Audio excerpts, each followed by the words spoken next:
Big boss Malayalam season 7 ഇന്നലെ നമ്മൾ കണ്ട പ്രൊമോ വളരെ ആശങ്കയുളവാക്കുന്നതായിരുന്നു. ആരോ ബിഗ് ബോസ് വീട്ടിൽ നിന്ന് പുറത്തുപോയി. അത് അനുമോളാണോ? ജിജ്ഞാസയായിരുന്നു. ലൈവിൽ ആ ദൃശ്യങ്ങൾ കാണുവാൻ വേണ്ടിയുള്ള വലിയ ആകാംക്ഷയിലായിരുന്നു. എന്നാൽ മല പോലെ വന്നത് എലി പോലെ പോയി എന്ന് മാത്രമേ പറയാൻ കഴിയുകയുള്ളൂ. രാവിലെ അല്പം തിരക്കിലൊക്കെ ആയിരുന്നതുകൊണ്ട് കൃത്യസമയത്ത് വീഡിയോ അപ്ഡേറ്റ് ചെയ്യുവാൻ കഴിയാതെ പോയി. ടാസ്കിന്റെ പ്രത്യേകത, പുറത്ത് ഒരു ഇന്നോവ കാർ കിടക്കുന്നു. ആ കാറിൽ 20 കെട്ട് നോട്ടാണ്. ഒരു കെട്ട് 20,000 രൂപയാണ്. അപ്പോൾ ടോട്ടൽ 4 ലക്ഷം രൂപ. 1 മിനിറ്റ് സമയമുണ്ട്. 1 മിനിറ്റിനുള്ളിൽ ഇവർ പുറത്തേക്ക് ഓടിപ്പോവുകയും ഈ വാഹനത്തിൽ മാക്സിമം സെർച്ച് ചെയ്ത് ആ ക്യാഷ് കളക്ട് ചെയ്യുകയും ചെയ്യണം. ക്യാഷ് കളക്ട് ചെയ്താലും ഇല്ലെങ്കിലും 1 മിനിറ്റിനുള്ളിൽ തിരികെ വീടിനകത്തേക്ക് ഓടിക്കയറുന്നില്ല എന്നുണ്ടെങ്കിൽ ആ മത്സരാർത്ഥി ഔട്ടാകും. പുറത്തേക്ക് പോകുന്നതിന് മുൻപ് തന്നെ 3 പേരും കൂടി ഒരു ധാരണ ഉണ്ടാക്കിയിട്ടാണ് പോയത്. ഓരോരുത്തരും ഓരോ സൈഡ് വീതം കവർ ചെയ്യുക. എന്നിട്ട് കിട്ടുന്ന ക്യാഷ് എത്രയുമുണ്ടോ അത്രയും തുല്യമായിട്ട് വീതിച്ചെടുക്കുക. അങ്ങനെ ഒരു ധാരണ പ്രകാരം ഓടിപ്പോയി. 1 കെട്ട് മാത്രമാണ് ആദിലയ്ക്ക് ലഭിച്ചത്. 3 കെട്ടാണ് അക്ബർക്ക് ലഭിച്ചത്. അനുമോൾക്കാകട്ടെ 7 കെട്ടാണ് ലഭിച്ചത്. 7 കെട്ടെന്ന് പറയുമ്പോൾ 1,40,40,000 രൂപ. അക്ബർക്ക് 60,000 രൂപ. ആദിലയ്ക്ക് വെറും 20,000 രൂപ. എന്തായാലും ടാസ്ക് തീരുവാൻ 10 സെക്കൻഡുകൾ ഏകദേശം അവസാനിക്കുന്ന സമയത്ത് 3 ആൾക്കാർക്കും ഓടിപ്പിടച്ച് വീടിനകത്ത് കയറാൻ പറ്റി എന്നുള്ളത് ഒരു വലിയ ഭാഗ്യം തന്നെയായിരുന്നു. ഏറ്റവും അധികം പ്രേക്ഷകർ ആകാംക്ഷയിലായിരുന്നു ആരെങ്കിലും പുറത്തു പോകുമോ എന്നറിയുവാൻ. പ്രത്യേകിച്ച് അനുമോൾ പുറത്തു പോയി എന്നുള്ളൊരു വാർത്ത ഇന്നലെ മുതൽ തന്നെ പ്രചരിക്കുന്നുണ്ടായിരുന്നു. എന്തായാലും ഒന്നും സംഭവിച്ചിട്ടില്ല.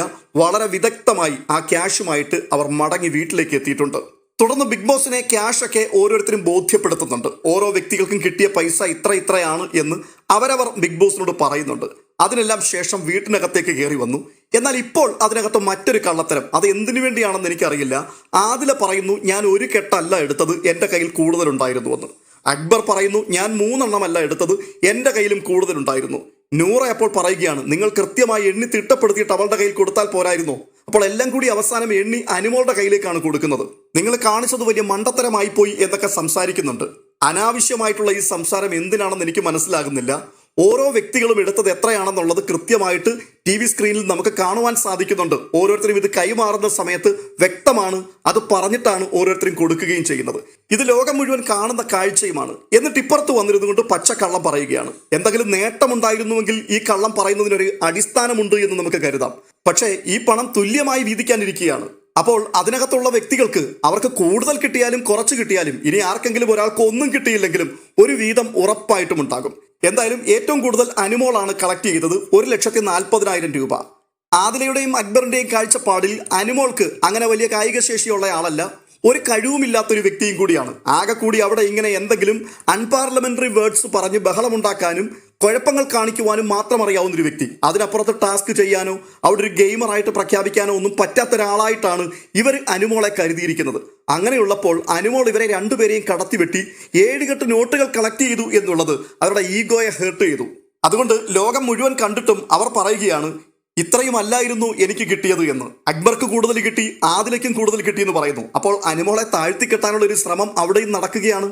എന്തായാലും ടോട്ടലി 2,20,000 രൂപ അവരെടുത്തിട്ടുണ്ട്. അത് 3 പേർക്കും വീതിച്ചെടുക്കുകയും ചെയ്യാം. ഇങ്ങനെ ഒരു ധാരണ ഉണ്ടാക്കിയില്ലായിരുന്നുവെങ്കിൽ അനുമോൾക്ക് ഏറ്റവും കൂടുതൽ കിട്ടുമായിരുന്നു. അത് അവർക്ക് ഒരു തരത്തിലും സഹിക്കാൻ പറ്റാത്തൊരു കാര്യമായിരുന്നു. ഇങ്ങനെ ഒരു ധാരണ ഉണ്ടാക്കാതെയായിരുന്നു അവർ പുറത്തേക്ക് ഓടിപ്പോയിരുന്നതെങ്കിൽ അവരവർ കിട്ടുന്ന പൈസ അവരവരുടെ കയ്യിൽ തന്നെ വെക്കുമായിരുന്നു. ഒരുമിച്ച് എല്ലാവരും കൂടി അനുമോളുടെ കയ്യിലേക്ക് കൊടുക്കുകയുമില്ലായിരുന്നു.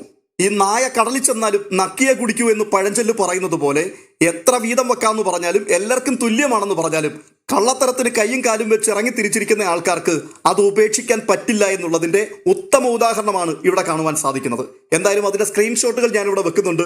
ഇതിനകത്ത് ആദിലയുടെ കയ്യിലിരിക്കുന്ന 1 കെട്ട് നോട്ടും കാണാം, അക്ബറിന്റെ കയ്യിലിരിക്കുന്ന 3 കെട്ടും കാണാം. പക്ഷേ ആ 3 കെട്ട് വ്യക്തമാകുന്നില്ല. 2 കെട്ടായിട്ട് മാത്രമാണ് നമുക്ക് ആ സ്ക്രീൻഷോട്ട് പോലും കാണുമ്പോൾ മനസ്സിലാക്കാൻ കഴിയുന്നത്. പക്ഷേ ബിഗ് ബോസിന്റെ മുൻപിൽ 3 കെട്ടെന്നും പറഞ്ഞുള്ള കണക്കാണ് വിളിച്ചു പറയുന്നത്. ഇതിൽ കൂടിയൊക്കെ കൂടുതൽ ഇവരൊക്കെ എക്സ്പോസ് ചെയ്തുകൊണ്ടിരിക്കുകയാണ്. അത്ര മാത്രമേ പറയാനുള്ളൂ. നിങ്ങളുടെ അഭിപ്രായം കമന്റ് ചെയ്യും. മറ്റൊരു അപ്ഡേഷനുമായി വീണ്ടും എത്താം.